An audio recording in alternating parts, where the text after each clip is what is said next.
गुरुदेव, जय गुरुदेव, जय गुरुदेव, जय गुरुदेव। नाम किसका? जय गुरुदेव। नाम किसका? प्रभु का। जय गुरुदेव। नाम किसका? प्रभु का। प्रभु का प्यारा नाम। जय गुरुदेव। प्रेमियों, रात्रि परमार्थी श्रमदान सेवा प्रारंभ हो चुकी है। सभी प्रेमियों को चाहिए इस सेवा का लाभ अवश्य लो। वैसे सेवा तो सभी लोग करते हैं, लेकिन गुरु प्रेमियों के जागे भाग जिन्हें गुरु सेवा मिली, गुरु के आदेश का पालन, उनके वचनों को मान के चलना, ये सभी को नसीब नहीं होता। और ये जो अवसर कलयुग में आपको परमार्थी श्रमदान सेवा का मिला है, ये तो एक अनोखी चीज है। हिंदुस्तान में कहीं चले जाओ, किसी धर्म पक्ष में चाहे राजनीतिक पक्ष में, किसी आश्रम में कहीं, लेकिन ये परमार्थी श्रमदान सेवा कहीं नहीं होती, क्योंकि इसके बारे में किसी को मालूम नहीं है कि परमार्थी सेवा किसे कहते हैं, परमार्थी सेवा का लाभ क्या है। परमार्थी सेवा से ही जीवों का कल्याण हो सकता है इस कलयुग में, क्योंकि जो अनंत जन्मों के किए हुए पाप कर्म इस सेवा से कट जाते हैं। क्योंकि ये सेवा आप अपने लिए नहीं करते, यह संगत के लिए, ये गुरु आदेश पर जो आप ये संगत की सेवा कर रहे हो, संगत के प्रेमियों के लिए कर रहे हो, यह सबसे महत्वपूर्ण है। और आपने अगर सेवा का लाभ ले लिया तो सब कुछ काम आपका हल हो जाएगा। भजन तो लोग बाद में भी करेंगे, लेकिन ये समय के आदेश का पालन, ये पता नहीं फिर मिले मिले न मिले, और इस सेवा का लाभ कोई दे न दे, ये कोई जरूरी नहीं है। इसलिए जो समय आज मिला है, इसका सभी प्रेमी लाभ ले लें। ये बराबर आपको आदेश निर्देश संदेश दिया जाता है कि जो जिस लायक उसको सेवा बस करनी चाहिए। और तो आपके बस का कलयुग में कुछ नहीं, भजन तुम्हारे बस का नहीं, मन तुम्हारा साथ देता नहीं, शरीर भी साथ नहीं देता है, इंद्रियां भी साथ नहीं देती हैं। इसलिए संत महापुरुषों ने जीवों के कल्याण के लिए एक अनोखा रास्ता निकाला है, परमार्थी श्रमदान सेवा का, जिसका लाभ गरीब अमीर सभी ले सकते हैं।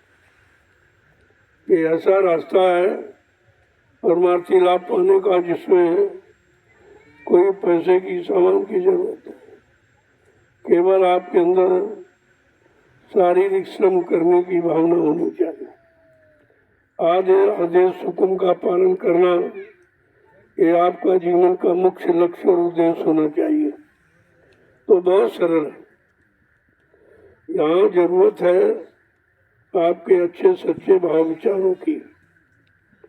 ये जो श्रम परिश्रम आप कर रहे हो, ये अपने लिए, अपने बाल बच्चों के लिए नहीं करते, ये है संगत के लिए। जो संगत है आगे आ रही, आगे आने वाली है, ये उसके लिए आप व्यवस्था बना रहे हो। क्योंकि ये तो ऐसी वो भूमि है नैमिषारण्य, जहाँ 88,000 ऋषियों ने तपस्या की थी। इस भूमि को पावन पवित्र बनाया था, लेकिन उनको लाभ नहीं मिला। बेचारे तपस्या करके तो चले गए शरीर छोड़कर, उनको लाभ नहीं मिला, क्योंकि उस समय लाभ देने वाला कोई था नहीं। आपने अपनी हट में, जिद में, या सुन के देख करके जो भी सेवा किया है वो सेवा आपकी बरकरार है, लेकिन उसका लाभ नहीं मिल पाया। संत गोस्वामी जी महाराज जिन्होंने रामचरितमानस लिखा, उन्होंने स्पष्ट करके कहा है, इस तपोभूमि का लाभ, इस नैमिषारण्य की पावन पवित्र भूमि का लाभ जो ऋषि मुनियों ने तपस्या करके अर्जित किया था, इसका लाभ किसको मिलेगा? तो उन्होंने शंका संदेह बोल भ्रम को दूर करने के लिए रामचरितमानस में लिखा है कि तीर्थवर नैमिष विख्याता अति पुनीत साधक सुखदाता। ये तीर्थों का राजा महातीर्थ है, तीर्थ ही नहीं महातीर्थ है, और ऐसा तीर्थ जिसका लाभ अन्यत्र कहीं आपको नहीं मिलेगा। कहते हैं इस भूमि पर 88,000 ऋषियों ने तपस्या की थी और तपस्या करके बेचारे चले गए। वो लाभ उनको नहीं मिल पाया क्योंकि उन्होंने किसी के आदेश से सब तपस्या नहीं की थी, किसी के सलाह से नहीं की थी। अपने हठ धर्मी जिद में आकर के घर गृहस्थी परिवार छोड़ के जंगल चले गए और तपस्या करने लगे। मतलब तपस्या का अर्थ ही नहीं, जब कोई बताएगा तो लाभ कैसे मिले। तपस्या मानी कोई शरीर को कष्ट देना नहीं है। शरीर तो ये साधन है, ये साधन है, प्रभु प्राप्ति का साधन है, परमात्मा की कमाई करने का साधन है, अनंत जन्मों के पाप कर्मों को नष्ट करने का ये साधन है। और तुमने साधन को सुखा दिया, साधन को खराब कर दिया, तो ये कोई तपस्या नहीं। तपस्या का सच्चा अर्थ है तपस्या। आशाएं, इच्छाएं, वासनाएं जो भोगों की हैं, जो तुमंग तरंगे उमंगे मन में उठ रही तरह तरह की, इनको तपा देना यानी खत्म कर देना, इनको रोक लेना, इनसे अलग होकर एक नए परमार्थ की शुरुआत करना। तपस्या का सच्चा अर्थ तो ये तो किसी ने आपको बताया नहीं, और जो बेचारे किए वो भी खाली चले गए। और ऐसे जो आज भी इस जड़ पूजा अपने हट से कर रहे हैं, ये भी खाली चले जाएंगे। इनको भी कोई लाभ मिलने वाला नहीं है, क्योंकि ये शरीर परमात्मा की प्राप्ति के लिए मिला। यही तन का फल विषय न भाई, स्वर्ग स्वल्प अंत दुखदाई। बड़ा साथ साथ संत महापुरुषों ने कह दिया कि शरीर का फल विषय भोग करना नहीं है। ये तो पशु पक्षी कीड़े मकोड़े सभी करते हैं, इसमें तुम्हारा कोई खास काम नहीं है। तुमको इससे अलग रह के आपको कुछ करना है। क्या कहते हैं कि मतलब नर्तन पाए विषय मन देही, पलट सुधाते सठ विषय। कहते हैं कि नर्तन यानी है पंच भौतिक मानव शरीर पाकर अगर विषय भोगों में गंवा दिया तो आपने वही काम किया है कि हीरा को छोड़कर कांच को पकड़ लिया। धोखे में हीरा को छोड़ा क्योंकि ये हीरा जन्म है, और कौड़ी बदले भोगों में आप खराब कर रहे हो, और फिर आपको मिलेगा ये बार बार नहीं मिलता। करोड़ों जन्मों की तपस्या, करोड़ों जन्मों के पुण्य, करोड़ों जन्मों की सेवाएं जब आपकी एकत्र हुई है, तब उस परम पिता परमात्मा ने एक अवसर आपको ये पंच भौतिक शरीर का दे दिया कि जाओ इस शरीर के बारे में किसी संत महापुरुष की तलाश करके उनसे रास्ता ले लेना, वो रास्ता बता देंगे। उस रास्ते पर चलकर आप अपने इस मानव अनमोल तर को सफल बना सकते, अन्यथा ये व्यर्थ में चला जाएगा। क्योंकि संत महापुरुषों के सिवा इस जीवन के बारे में कोई जानता नहीं है कि जीवन का मतलब क्या है, जीवन जीना किसे कहते हैं, जीवन कैसे जिया जाए, जीवन किस काम को करते हुए जिया जाए। ये तो जानकारी जब आपको होगी, जब उनके करीब उनकी शरण में जाएंगे, उनके आदेश हुक्म का पालन करेंगे, उनके सत्संग वचनों को सुनेंगे, जो वो नाम का आधार देते हैं उसकी नाम की कमाई करें, तब ये मानव जीवन सार्थक होता है। ऐसे नहीं कोई राजा बन जाए तो सार्थक नहीं है, धनी मानी बन गया क्या सार्थक है? वो तो सार्थक का कुछ अर्थ ही अलग है। अब वो आपको किसी ने बताया नहीं और आपने किसी से पूछा भी नहीं, फिर भी महापुरुष जानते हैं ये अनजान जीव है, बेचारा नहीं जानता, चलो इसको जानकारी दे दे, तो वो जबरदस्ती आपको जानकारी देते हैं और जबरदस्ती आपको रास्ते का ज्ञान कराते हैं और रास्ते पर आपको चलने की प्रेरणा देते हैं और अपनी शक्ति बल पौरुष से आपको खड़ा करते हैं। नहीं तो जीव बेचारा खड़ा होने वाला है, इतनी भी शक्ति सामर्थ्य नहीं है कि आप खड़े हो सके।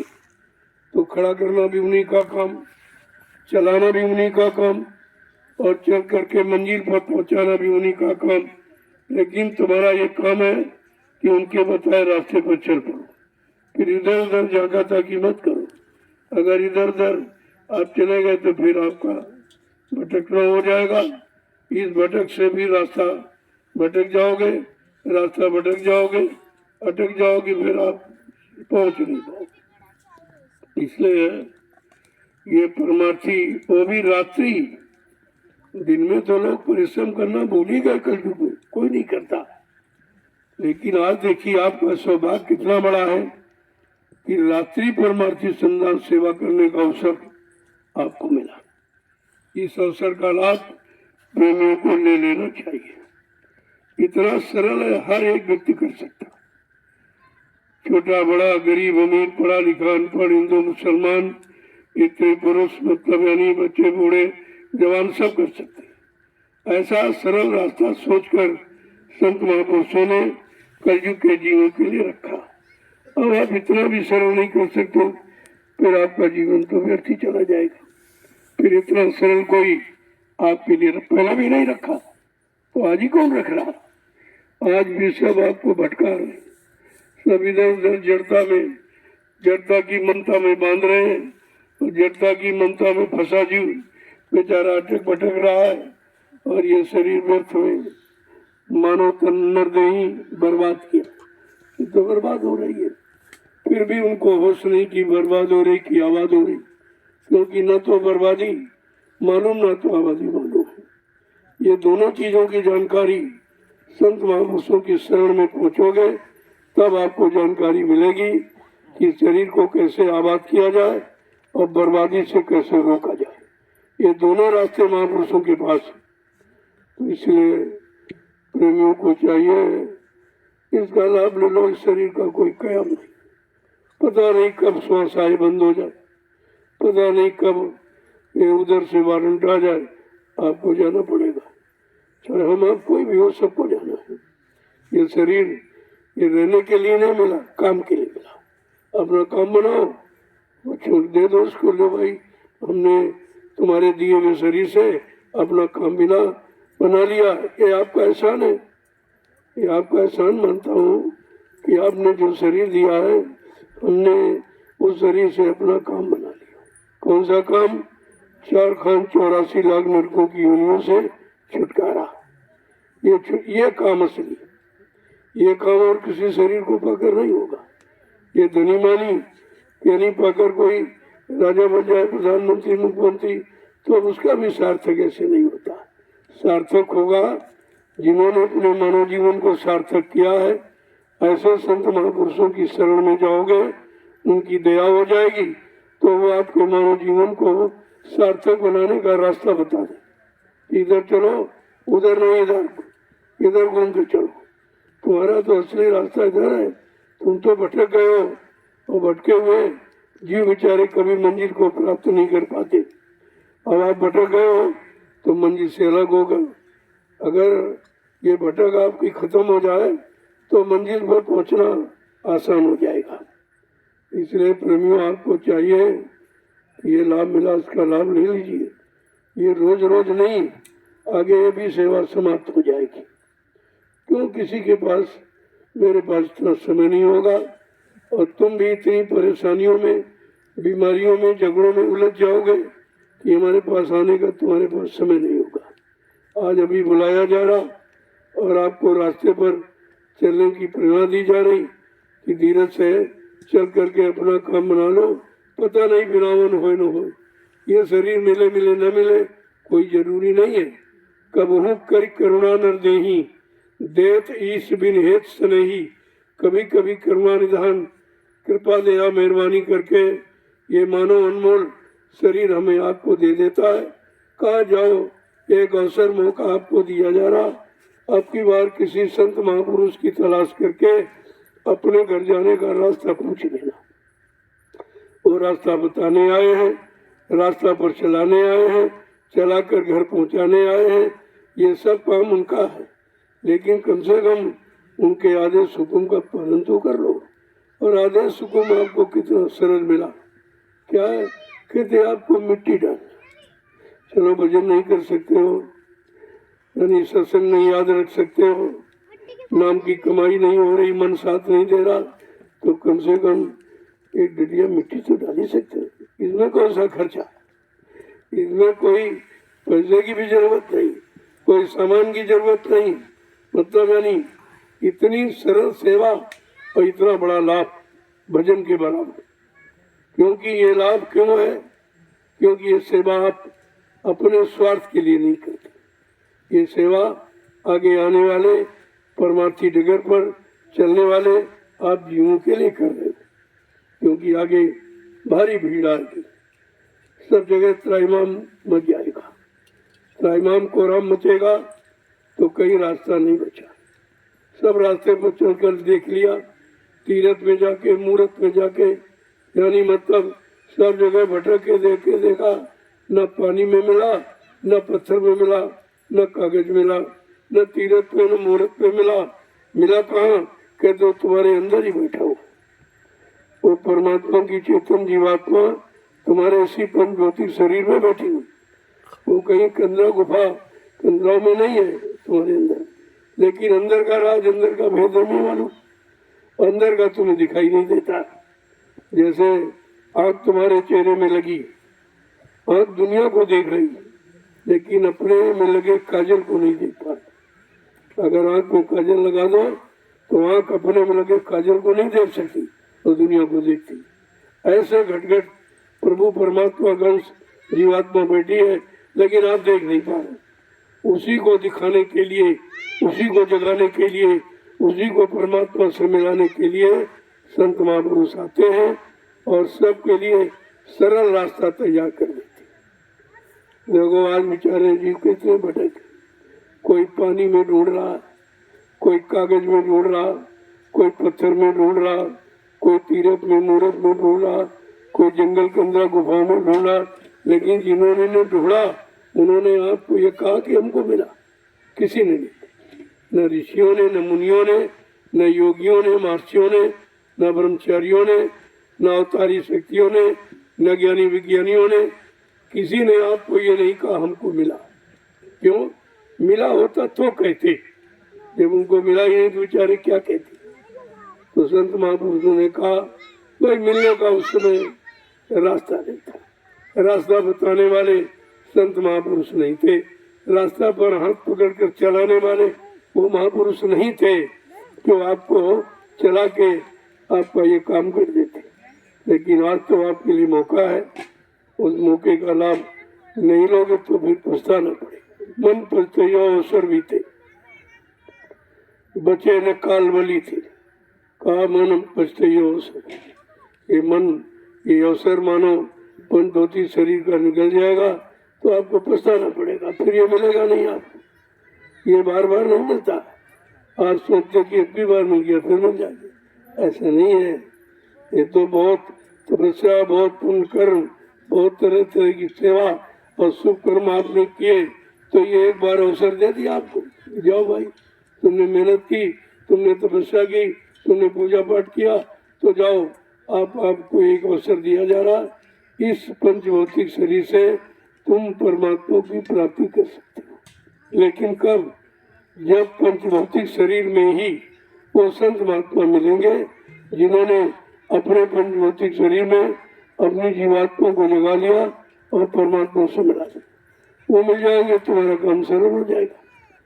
तो आपको तो ये भी नहीं न तपस्या करनी है, न कोई कंदरा गुफा में बनना, न घर गृहस्थी परिवार छुड़ाया जा रहा आपका, न बाल बच्चे छुड़ाए जा रहे, न खेती दुकान दफ्तर बिजली व्यापार मजदूरी बंद करा जाए। ये कलयुग में नहीं है।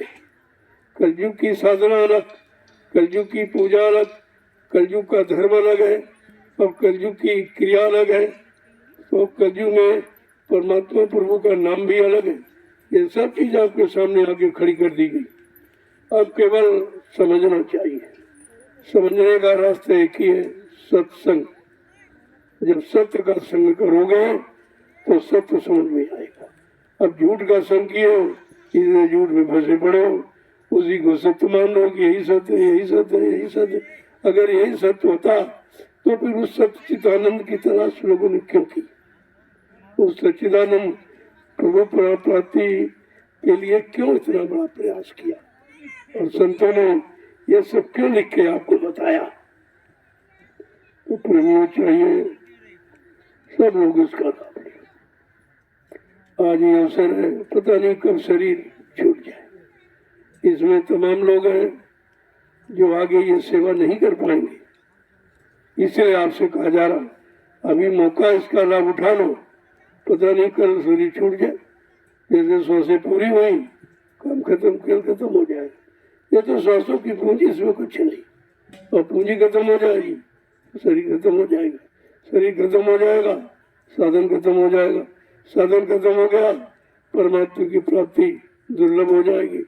ये सब चीजें आपको ध्यान में रखनी चाहिए। इसलिए देखो इसमें कितनी लोगों की सेवा शामिल है। पहले देखिए सेवा को चुनाव कितने तौर तरीके से किया गया। एक डलिया मिट्टी में कितने लोगों की सेवा शामिल, खोदने वाला, भरने वाला, उठवाने वाला, ले जाने वाला और वहाँ पर बताने वाला कि यहाँ डालो, यहाँ डालिए, आप यहाँ डालिए, यहाँ डालिए। अब आप जोड़ लीजिए कितने लोगों की सेवा डलिया में शामिल। इससे सरल और कोई सेवा हो ही नहीं सकती। अगर ये आप नहीं कर सकते तो फिर कुछ नहीं कर सकते, फिर तुम्हारे बस का कुछ नहीं। और ये अवसर निकल गया, दोबारा आपको मिलेगा नहीं। इसलिए इन बातों को विशेष गौर से, ये कहीं आपको मिलेगा नहीं, कोई बताएगा नहीं और कोई कराएगा नहीं, क्योंकि किसी को राज मालूम नहीं। और जो उनको मालूम नहीं वही आपको कहते हैं गंगा में डुबकी लगाओ कि यमुना में डुबकी। अरे भाई पानी में डुबकी लगाने से क्या हो?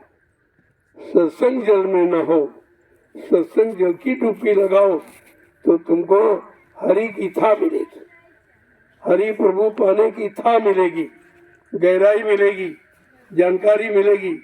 उसका मतलब तो समझा नहीं, और बिना पूछे और बिना जाने भाग पड़े आप, और बाकी वहाँ फंस गए और जीवन अनमोल पानी में चला गया। कितने लाख लोगों का इस पानी में चला गया, क्या मिला बेचारों को? प्रेत योनि मिली।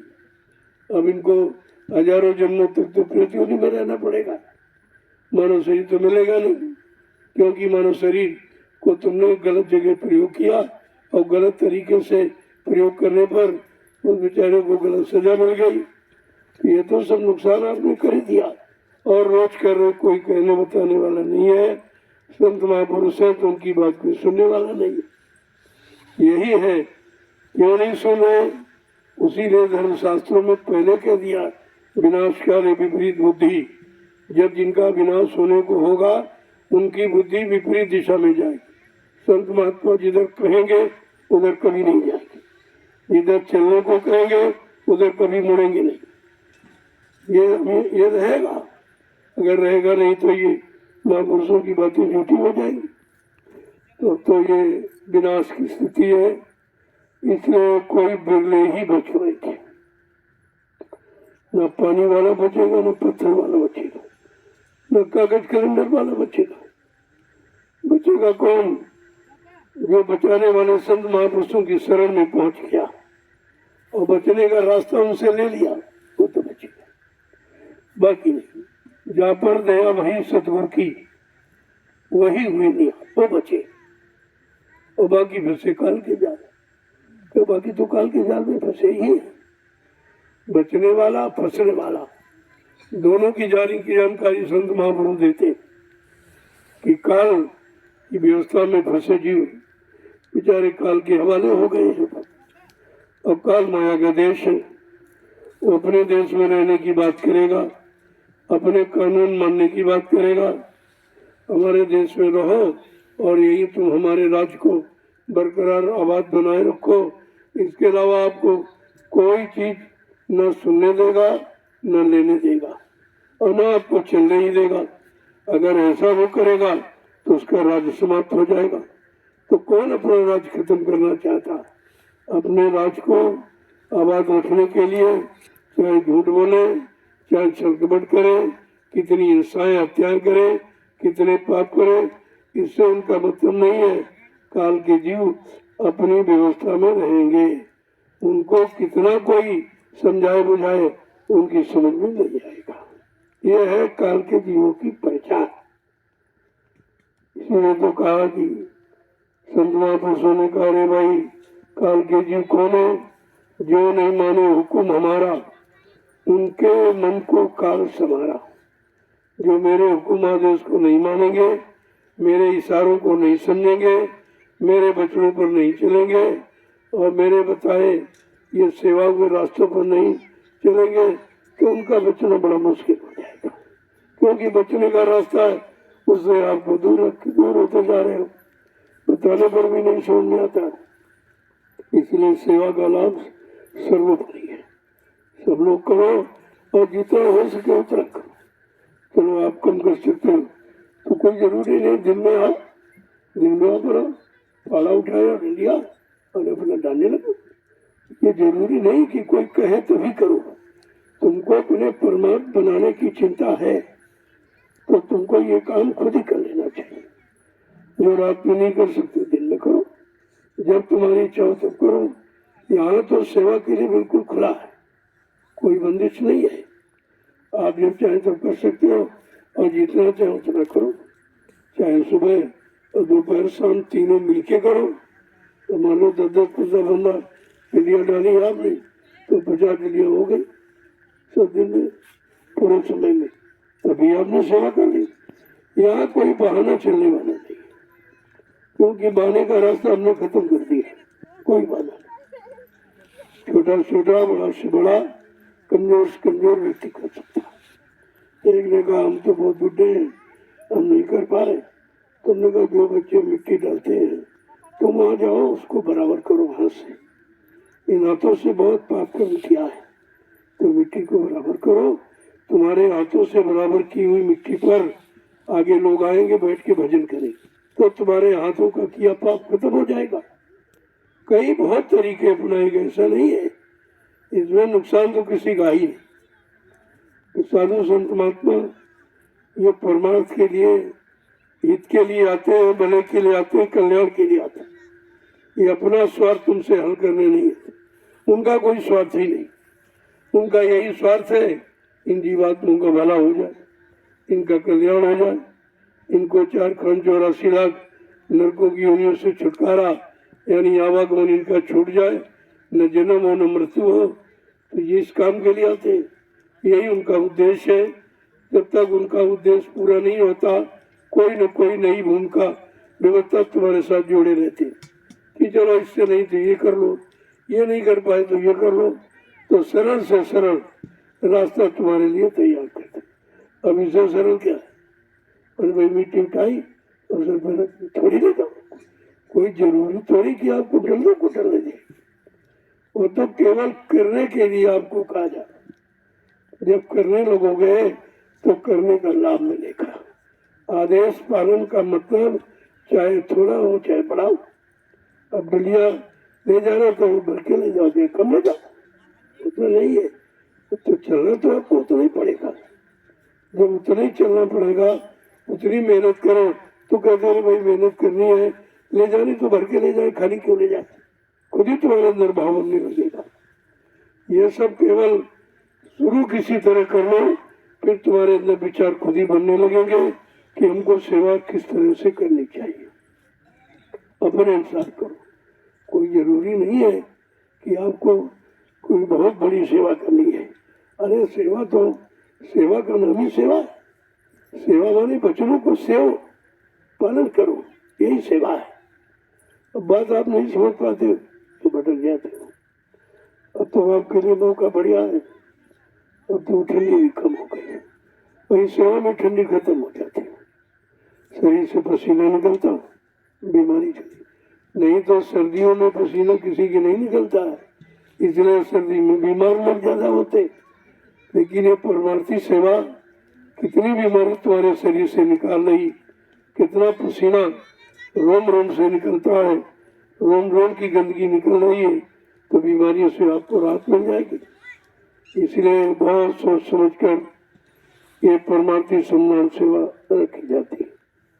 क्योंकि सर्दियों में लोग सर्दी से बचने के लिए तमाम कपड़े पहनते हैं, तो वो पसीना निकलने का सवाल ही नहीं उठता।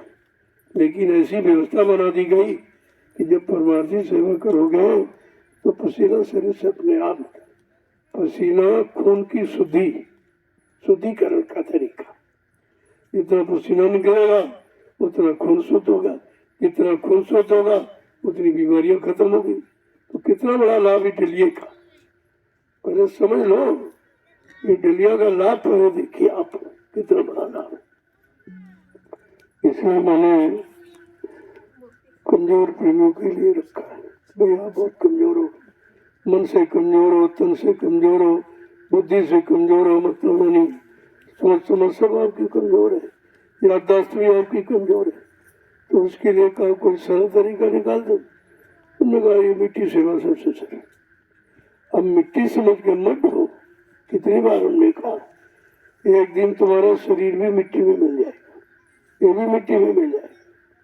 तो शरीर को मिट्टी में मिल जाने से पहले अगर शरीर का काम मिट्टी ढोने से बन जाए तो इससे सरल क्या हो सकता है।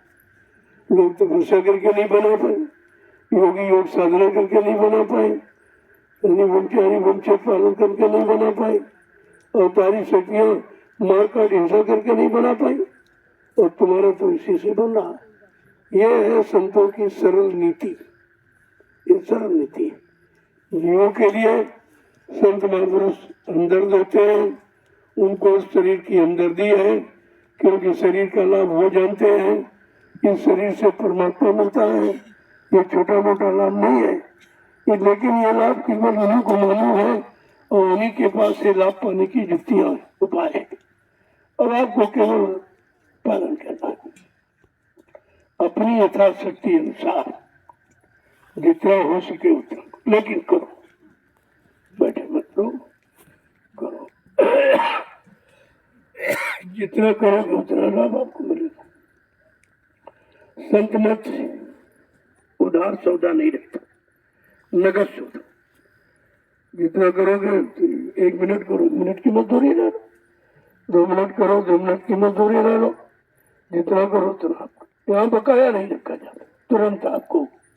ये नगद सौदा है, ये सेवा नगद सौदा, इसमें उधार नहीं रहता। बल्कि जो पिछड़ा किया उसकी भी कटौती हो जाती, उसमें भी ये लाभ करता है। और जो अभी वर्तमान में होने जा रहे उससे बचाव हो जाएगा।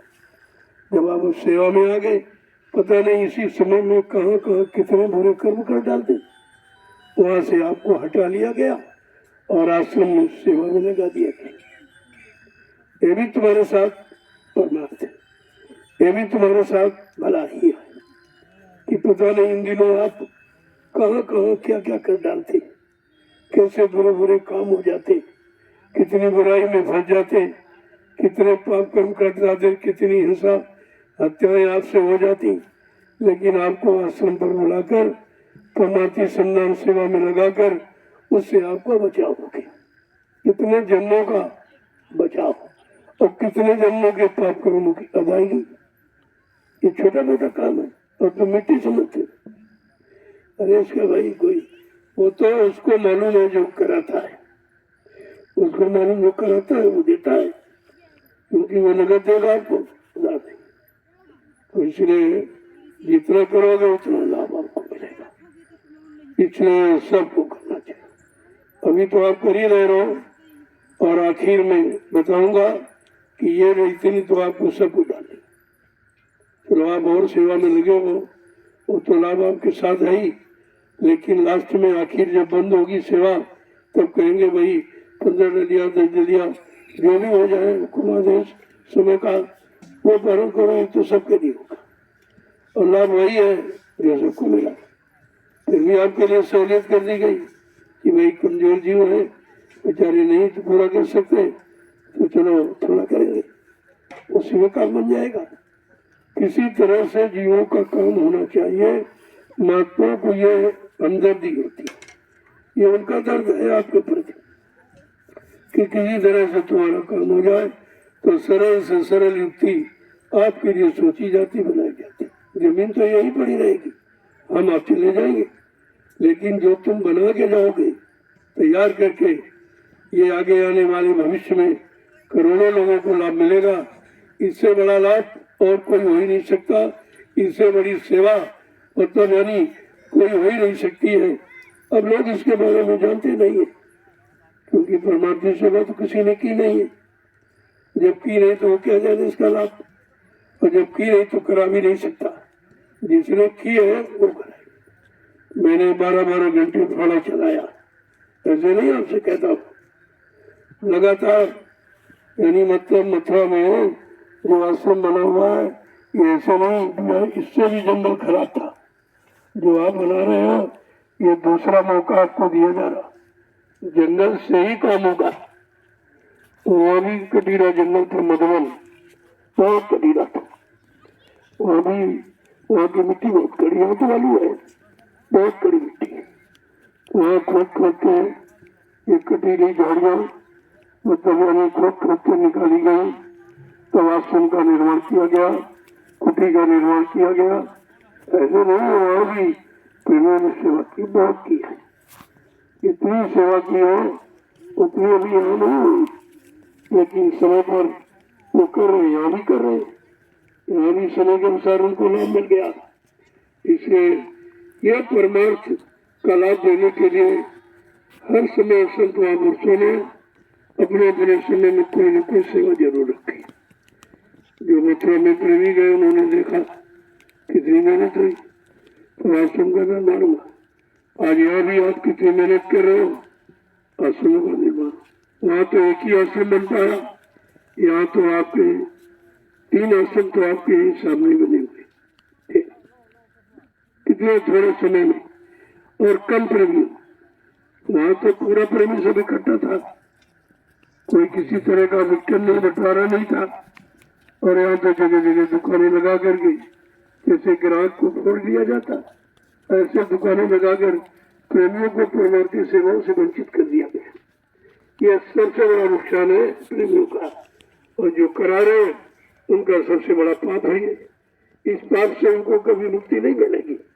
जो सोचते होंगे कि हमने ये सब लोगों को बरगड़ा दिया, हटा दिया, अरे संगत गुरु की है, तुम्हारी नहीं है। तुमने एक आदमी नहीं खड़ा किया, जब एक आदमी खड़ा नहीं किया है तो लाखों लोगों को तुमने हटा कैसे दिया? ये तो सबसे बड़ा पाप है, और इस पाप की पूर्ति या इस पाप की माफी कोई नहीं दे सकता।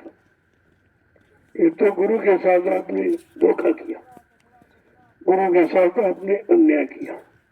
वो मोटी बात प्रेमियों, जिसने गुरु को नहीं समझा वो तुम्हें क्या समझेगा? जिसने गुरु को नहीं बख्शा वो तुम्हें क्या बख्शेगा? जिसने गुरु को नहीं पहचाना वो तुम्हें क्या पहचानेगा? ये तो बात आपको समझनी ही चाहिए। लेकिन धीरे धीरे सच्चाई सबके सामने आ गई है और आ रही है, जो बाकी वो भी आ जाएगा। लेकिन हम अपने काम में लगे, हमें इधर उधर किसी की बात कहने की निंदा और हमारे पास समय नहीं इतना कि हम ये काम करें। जो काम मिला है वो काम आपका हो रहा है, उसी काम के लिए लगाओ, जल्दी से हो जाए तो हम भी आदेश का पालन कर लें, मालिक की दया मिल जाए तो धीरे से काम हो जाएगा। जय गुरुदेव, जय गुरुदेव, जय गुरुदेव। वो काम तो भजन का था, लेकिन वो आपके बस का नहीं है। तो देखा गया अभी कौन सा इसके बस का। तो ये सरल रास्ता आपके लिए परमार्थी सम्मान सेवा का निकाला गया। क्या तो कर ही सकते हो। आप जब सत्संग सुनते हो तुम्हें नींद आ जाती, भजन करते हो तो नींद आ जाती, लेकिन ये सेवा करो इसमें नींद नहीं आएगी। देखिए, नींद का भी जोर यहाँ नहीं चलेगा। और नींद भी माया की सहेली तो है, लेकिन वो तुम्हारा काल वाका नहीं कर सकती। संत महापुरुषों ने सोचकर ऐसा तरीका निकाला है जिसमें काल काल की शक्तियां हृदय सदियां कुछ तुम्हारा नहीं कर पाएगी। न नींद आएगी, न तुम किसी की निंदा आलोचना बुराई में लगोगे, न इधर उधर के झाको ताकोगे, क्योंकि तुम्हारा निशाना है सेवा। इसलिए हमको इतनी गलियां डाली। हमने संख्या इसीलिए रख दी कि संख्या से तुम्हारा ध्यान एकदम केंद्रित हो जाएगा कि अभी हमारी पूरी नहीं, अभी हमारी पूरी नहीं हुई, अभी हमारी कम हो गई, अभी इतनी रह गई। सारा चिंतन सब खत्म। दूसरे की निंदा बुराई करते हो भी खत्म, क्योंकि आप जानते हो किसी से बात भी नहीं करोगे। कहते बात करोगे तो नहीं, हम अपनी गिनती भूल जाएंगे, कोई बात मत करो, चुपचाप आप काम करो, हमको भी करने दो। कितना मजबूत रास्ता आपके लिए तैयार किया गया जिसमें काल का कोई जोरे नहीं चल सकता। और इसमें भी अगर चूक गए तो फिर 84 जाओ, फिर आप झारखंड 84 लाख नरकों की योनि में चले जाओगे, फिर यहाँ कोई बचाने वाला नहीं। जय गुरुदेव, जय गुरुदेव, जय गुरुदेव, जय गुरुदेव। जय गुरुदेव। नाम किसका? प्रभु का, जय गुरुदेव। नाम किसका? प्रभु का, प्रभु का प्यारा नाम। जय गुरुदेव। देखो प्रेमी, अगर कहा जाए 15 मिनट भजन करो तो आपको नींद आ जाए, लेकिन 1 घंटे सेवा कर सकते हो। पहले ये देखो कि वो 15 मिनट नहीं कर पा रहे, 1 घंटा कर रहे, तो क्या इसका लाभ कम होगा? अरे आदेश पालन वो भी है, भजन का आदेश वो भी आदेश, सेवा का वो भी आदेश है। अब भजन का आदेश जीव नहीं पालन कर पा रहा, कमजोर बेचारा, मन भी साथ नहीं देता, तन भी साथ नहीं देता, इंद्रिया भी साथ नहीं देती, मन बुद्धि चित्त भी साथ नहीं देता, तो आपके लिए सरल रास्ता कि चलो सेवा तो आप कर ही सकते हो।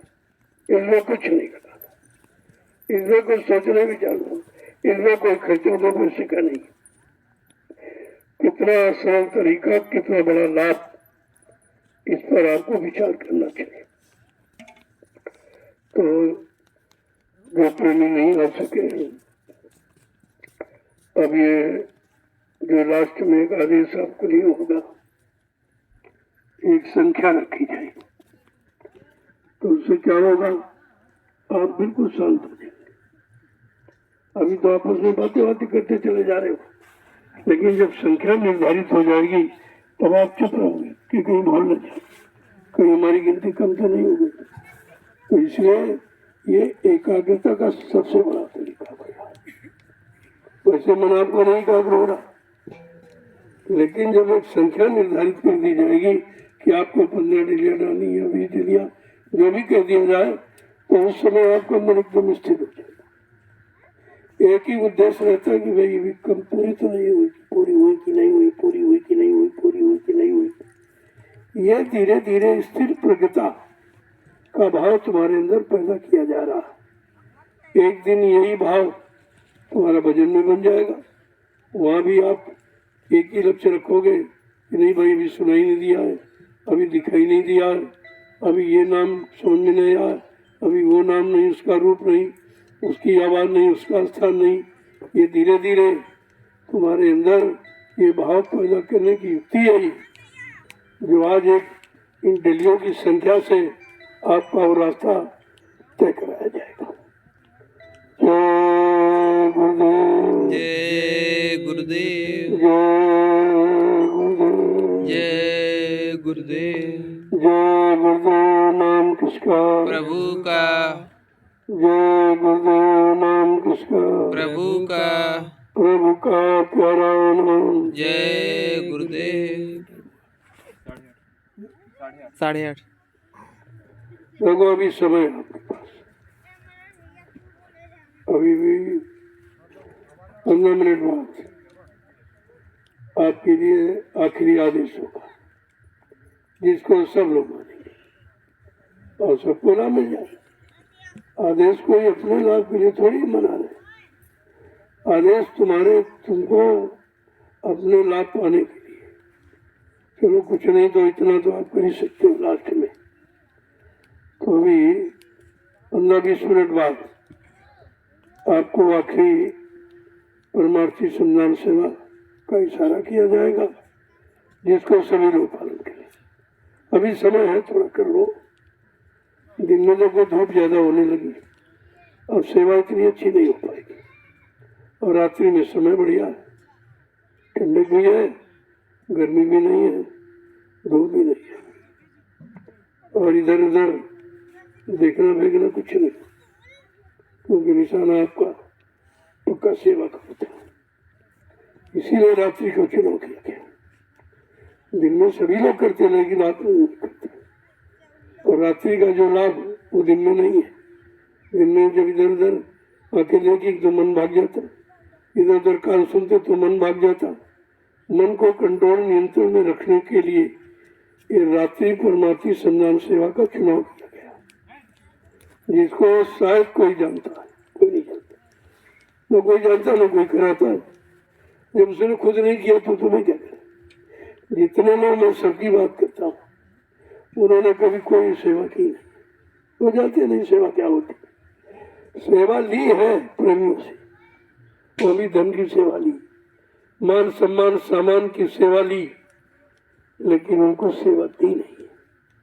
ये संत मत सेवा दे रहा है कि आप शरीर से, शरीर को सेवा में दो, मन को सेवा में दो, तन को सेवा में दो, इंद्रियों को सेवा में दो। देखिए, ये देखिए आप पहले समझो, तब समझ में आ जाएगा सब कि रात्रि का चुनाव क्यों किया गया। रात्रि में तुम्हारा मन एकाग्र रहेगा, कुछ इधर उधर दिखाई नहीं दे रहा, सीधे एक ही निशाना है। जब गुरु द्रोणाचार्य जी बने शिष्यों को लेकर,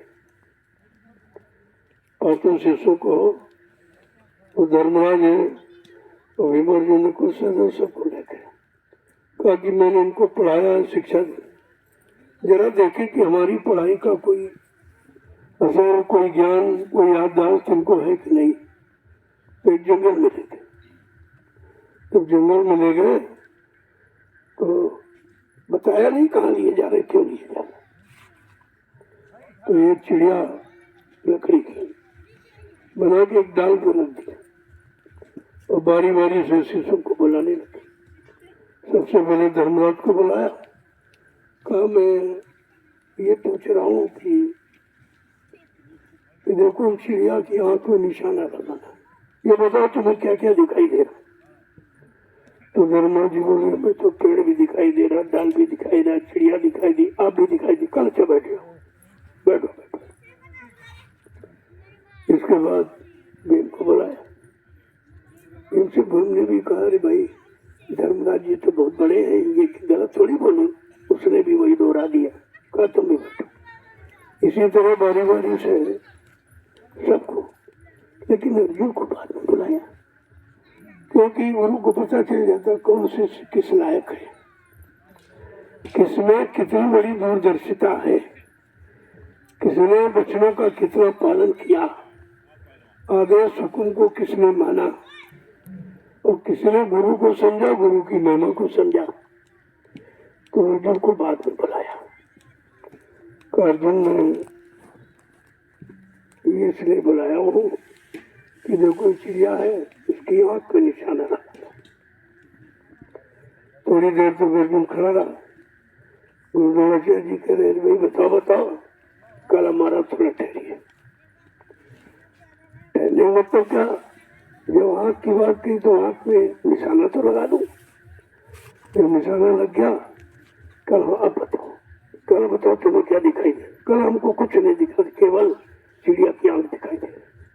कहा बस ठीक ठीक ठीक, यही है जो निशाना जिसका पक्का हो जाता वो सफल हो जाता है, वही पास होता है, वही सिद्ध होता है, वही प्राप्त कर लेता है। उस वहीं से, क्योंकि ये सब कह रहे थे अर्जुन को बहुत मानते हैं, अर्जुन को बहुत चाहते हैं, हमको कम चाहते हैं, ये सिलसिला होता रहता प्रेमियों में कि हमको कम मानते हैं, उनको ज्यादा मानते हैं। ऐसा कुछ नहीं है। तुम्हारी मानता तुम्हारे ही साथ जुड़ी हुई, तुम्हारे में जितनी मानता है उतनी मानता वो तुम्हारे पर लागू करते हैं। तो कहने का मतलब यह है, कभी निशाना ही पक्का नहीं है। दिन में तो आप निशाना लगा ही नहीं सकते हो, आगे इधर उधर देखती तो भाग जाएगी, और आंखों के साथ जुड़ा मन भाग जाएगा, कानों के साथ मन जुड़ा हुआ मन जिसको सुनेगा तो भाग जाएगा, ज्यादा निशाना नहीं आपका लग पाएगा।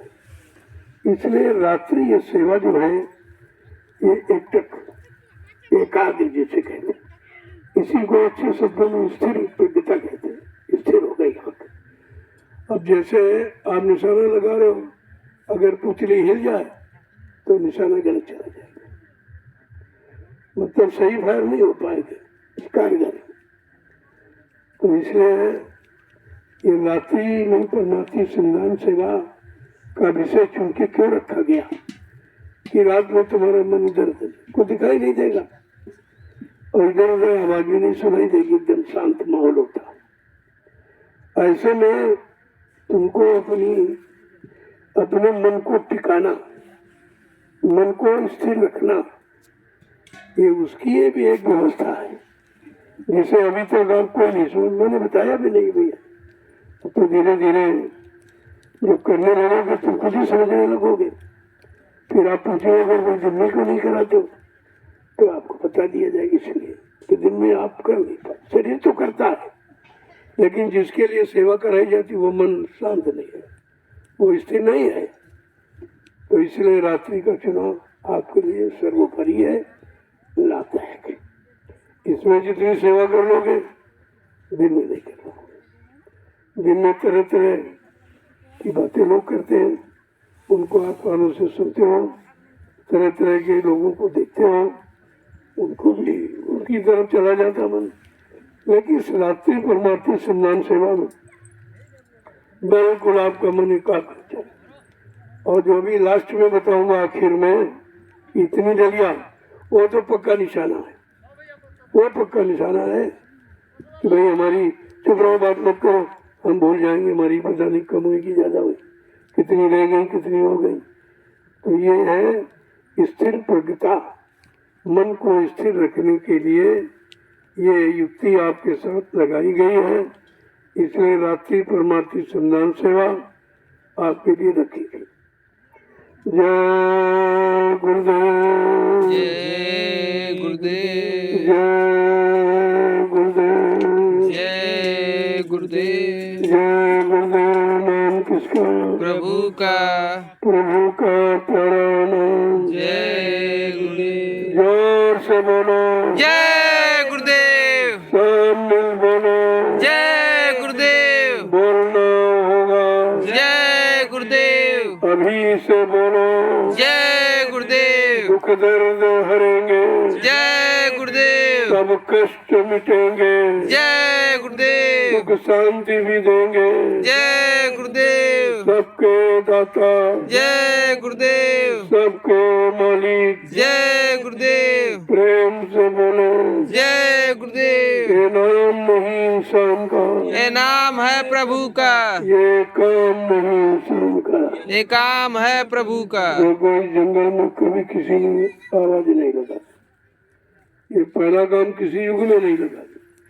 और देखिए कितना बड़ा काम। और इन जीवों को कभी प्रभु के नाम की आवाज मिली भी नहीं थी, उनका भी भला हो जाए। इन पेड़ पौधों में जीवात्मा है, इनको किसी ने भगवान का नाम सुनाया नहीं कभी, उनको भी मिला। और उनको समय का नाम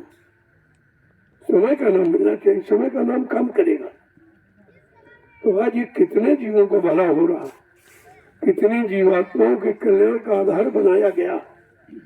जब आप लगे रहोगे तो धीरे धीरे धीरे समझ में सब आने लगेगा।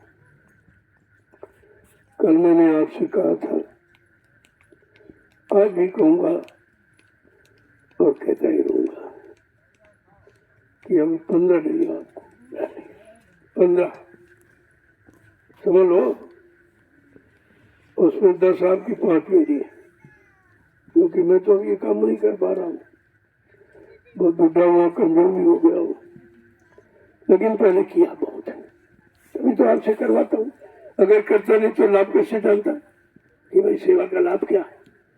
जो करता वही लाभ जानता है। वो चाहता कि हमको मिल गया तुमको भी मिल जाए, सारे जीवों को मिल जाए, तो कोई छिपा के नहीं रखता। अब आपको 15 मिलेगा। इसके बाद मैं आज का आपको प्रसाद दूंगा। प्रसाद माने थकावट दूर करना, प्रसाद माने आप मन को शांत रखना।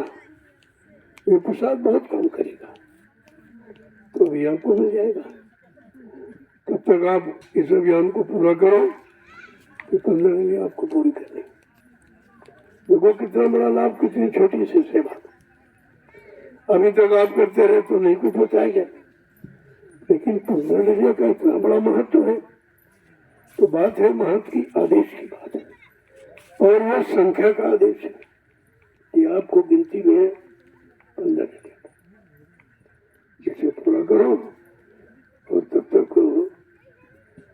कुछ अच्छा लोगों की हो जाएंगे भाई, तो उनको कुछ भजन सुना, वो प्रार्थना पाठ करो, सुनाओ उनको, ताकि इनका मन और लगा रहे तेजी साहब, उत्साह जगे, भावनाएं प्रबल होती, मजबूत होती है।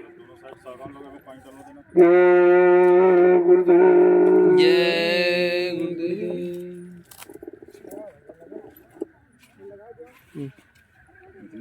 लगा दो जी।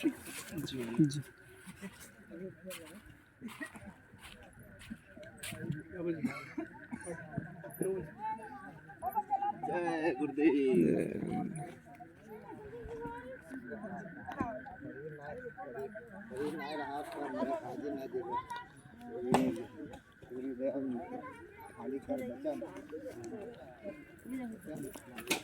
इधर मत भरिए, इधर कट जाएगा तो नदी की तरफ पूरा बहा देगा। उधर चलिए ना, इधर नहीं, इधर तनको नहीं, इधर मत, नहीं इधर नहीं। अरे मना करे, मान जाइए ना, बरसात में पूरा काट देगा। बलुअर मिट्टी है, हमको पता ही है।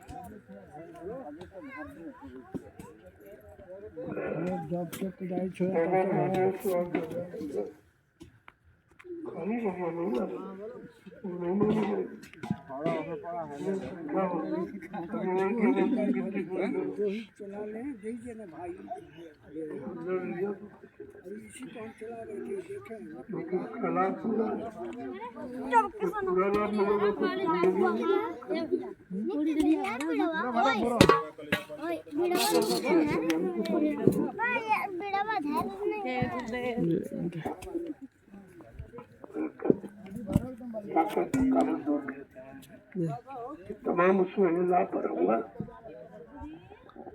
और जो नियम बताए गए उसका भी ध्यान रखिए कि आपको अपनी व्यवस्था में आना है, ताकि तुम्हारी सेवा में कोई बंटवारा न हो।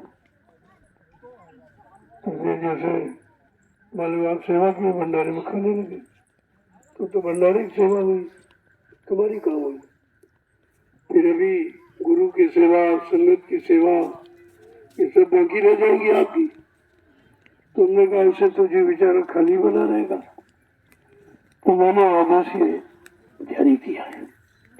सारे हिंदुस्तान की संगतों को मैंने आदेश दिया है, खास करके जो ये पड़ोसी जिले हैं, ये सीतापुर है, लखीमपुर है, पीलीभीत, बरेली, शाहजहांपुर, हरदोई, इन जिलों के लिए विशेष आदेश है कि आप नजदीक में हो, आप अपनी व्यवस्था से आ सकते हो। दूर वाले नहीं बेचारे आ सकते, अन्य प्रांतों वाले नहीं आ सकते, लेकिन आप आ सकते हो। तो आपका लाभ क्यों छीना जाए? आपके लाभ में कोई बंटवारा क्यों हो? तो आप अपनी व्यवस्था में आओ। तो व्यवस्था में आओगे, जितनी सेवा करोगे वो सब तुम्हारी पूरी रहेगी।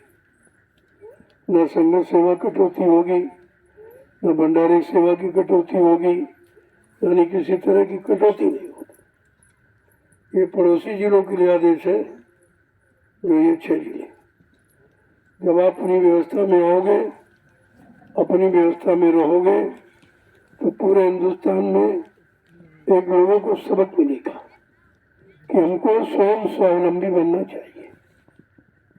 जब हम स्वावलंबी बनना सीख जाएंगे तो सबको स्वावलंबी बनने का उद्देश्य आप बता दोगे। तो आप जैसे अपना राशन वासन ले आए और 5-5, 7-7 लोग मिलकर अपना भोजन बना रहे, खुद खाओ और 2-1 आगे जिन्हें से बेचारे कि भाई हम तो 2-3 लोग आए, हम कैसे क्या करें, तो भी तो उसमें शामिल हो जाएंगे। जब शामिल हो जाएंगे उस सेवा का लाभ तुमको मिल जाएगा कि हमने अपनी रसोई में ये 4-5 व्यक्तियों को भोजन कराया। ऐसे आप कभी नहीं कराते, खुद ही खाते हो, कराते रहते कुछ नहीं। जब करोगे नहीं तो लाभ कैसे मिलेगा। तो तमाम चीजों से बचने के लिए और तमाम संग दोष से आपको बचने के लिए, तमाम गंदगी से बचने के लिए मैंने ये युक्ति आपके लिए सोच के रखी कि आप अपनी व्यवस्था में आओ, अपनी व्यवस्था में रहो, ताकि किसी का कोई सेवा का कर्जा तुम्हारे पर न चढ़े। और बाकी जो दूर दराज से हैं, जो दूर जिले प्रांतों से, उनके लिए भंडारा है। और वो फिर सेवा में कमी न रखें, क्योंकि जब सेवा ज्यादा करोगे तभी तो ये तुम्हारा पूरा हो पाएगा। जो आप लोगों की सेवा ले रहे हो तभी पूरी होगी। अगर तुमने अपनी सेवा में कमी रखी तो वही सेवाओं का कर्जा आप पर चढ़ा रहेगा। जहाँ आदेश हो, जहाँ सेवा करो, लगन के साथ करो। तो जो तुम दूसरों की सेवा लोगे, उस सेवा से तुम्हारा आदान प्रदान करा दिया जाएगा, उसका उसमें लाभ हो, तुम्हारा उसको लाभ के बराबर हो जाएगा। फिर किसी का कम कर्जा नहीं रहेगा। इस बात को समझो पहले कि क्यों रखा गया। अब जब अपनी व्यवस्था में आओगे तब आपको रोटी की कदर होगी, आपको भंडारे की कदर होगी। जब मथुरा जाते थे तो कोई उसको अपनी व्यवस्था से जाते थे, वहाँ कुछ नहीं था। सब अपनी व्यवस्था से अपना 5-5, 7-7 लोग मिलके चूल्हा बना लिया तो भोजन बनाते थे। कोई शिकायत नहीं थी, हमें अच्छा नहीं मिलता है, हमें खराब मिलता है, ये लोग अच्छा खाते हैं, हमको खराब देते हैं, ये सब चीजें खत्म। ऐसी वो व्यवस्था है जिसमें जो तुम्हारे अंदर गंदगी एक दूसरे के प्रति आती थी, शंका की, वो भी खत्म हो जाएगी। वो गंदगी खत्म हो जाएगी। सब इन सब बातों का शोध किया गया है। ये 12 वर्ष में ये देखा गया कि आप बुराइयों की खदान बनते जा रहे हैं, शंका के मरीज बनते चले जा रहे हैं, निंदा आलोचना बुराई में तुम्हारा समय जा रहा। तो फिर परमार्थ में आने का मतलब क्या हो गया और आश्रम में सेवा करने का मतलब क्या होगा। ये तमाम चीजों को सोच करके कि आप पर ये गंदगी न चढ़ने पावे, तो एक सूत्र है, स्वयं स्वावलंबी बनो।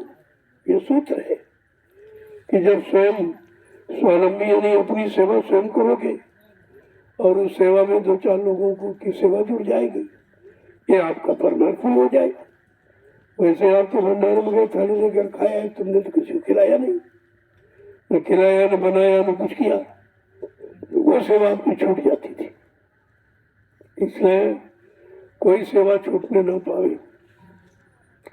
और जो लोग दूर दराज से आते हैं उनके लिए भी साधन है। अपना चले तो 2-4 किलो आटा दाल अपना बांध लिया और आके भंडारे में दे दिया, और सेवा करते हैं, भंडारे में भोजन कर लेते हैं। तो भोजन तो तुम्हारी सेवा का हो, और जो लोगों ने बना के खिलाया उसमें तुम्हारी दोनों की अदला बदली हो जाए कि तुमने सेवा की, उसने रोटी की सेवा की, तो तुम्हारी उसकी सेवा में आदान प्रदान हो जाएगा। यानी कोई कर्म कर्जा किसी का चढ़ेगा नहीं। ऐसी व्यवस्था सोच के रखी गई, तो करने लगोगे तो सब समझ में आ जाएगा। फिर आपको अभी यही बढ़िया मतलब में कहते बहुत अच्छा, बहुत अच्छा है, कोई झंझट नहीं है, कोई झगड़ा नहीं, कोई शंका नहीं कि उनको अच्छा दिया जा रहा, हमें खराब दिया जा रहा, मतलब ये सब भाव खत्म हो जाता था। तो भक्ति को मजबूत करने के लिए सर्वप्रथम शंका समाप्त करनी पड़ेगी। अगर शंका है तो भक्ति आपसे हो नहीं सकती, क्योंकि भक्ति करना कोई खेल नहीं है, खाने की धारा। भक्ति माने आदेश पालन करना कोई इतना सरल नहीं है, उसके लिए तो बड़ी कुर्बानी करनी पड़ती है। अब धीरे धीरे आपको उस रास्ते पर लाके खड़ा किया जा रहा, जिससे तुम्हारी भक्ति मजबूत हो जाए, प्रबल हो जाए और भक्ति का लाभ आपको मिलने लगे। बगैर भक्ति की शक्ति नहीं आती और बगैर शक्ति की मुक्ति नहीं होती। ये सब बातें ध्यान में आपको रखना है। जय गुरुदेव। जय गुरुदेव। और धीरे धीरे प्रेमी आने भी लगे अपनी व्यवस्था में। उधर गेट पर उधर टिकते हैं, रुकते हैं, क्योंकि उनकी जगह अलग है, ताकि ये पता चले भाई कितने लोग आदेश पालन करते हैं। तो वो थोड़ा सा हिसाब से बाउंड्री की बाहर उधर वो जगह अपनी है, सब वो भी आश्रम नहीं है, ऐसा नहीं कि ये है वो नहीं है। यहाँ जिन लोगों ने सेवा करके अपना बनाया वो बना रहे, वो रहे अपना, लोगों को रखेंगे, उनकी व्यवस्था हमारी नहीं है। मैंने साफ कह दिया भाई आप व्यवस्था सोच के बना रहे हो, ये जिम्मेदारी तुम्हारी है, हमारी इसमें कोई जिम्मेदारी नहीं। हमारी जिम्मेदारी जो हम आदेश दे रहे हैं कि आपको स्वयं स्वावलंबी बनाओ। मथुरा में सब लोग जाते थे, अपना भोजन बनाते थे, अपना खाते थे, तो किसी को कोई कर्म कर्जा सेवा का नहीं चढ़ता था। अगर आपको इस कर्म कर्जा से मुक्त होना है तो ये नियम आपको अपनाना पड़ेगा। तो धीरे धीरे और ब्रह्मा में आपको दिखाई देगा, जब ब्रह्मा कार्यक्रम यहाँ होगा तब आपको दिखाई देगा कि कितना अच्छा माहौल बना हुआ, लाखों चूल्हे चल रहे हैं। लोगों को एक आदर्श रसोई, आदर्श भंडारा दिखाई देगा और उसका लाभ लोगों को मिलेगा। अब उस भंडारे में कोई काम करना चाहता है तो अपना करे, उसके लिए मना नहीं है। लेकिन आपने थाली उठाई खाए, ये तो बोझा लग गया। कुछ न कुछ सेवा करके ही आपको दूसरे की सेवा लेनी चाहिए, तब तो ठीक है। और सेवा कुछ नहीं कि हम बड़े होशियार, बड़े चतुर। होशियार नहीं हो तुम सबसे बड़े अज्ञानी हो। जो इतना बड़ा काम करने आए थे उससे पीछे हो गए। इसलिए बच्चों पर ध्यान दो, ध्यान देकर चलोगे तो सब ठीक हो जाएगा, और ठीक होने के लिए ये सब रखा गया। जय गुरुदेव।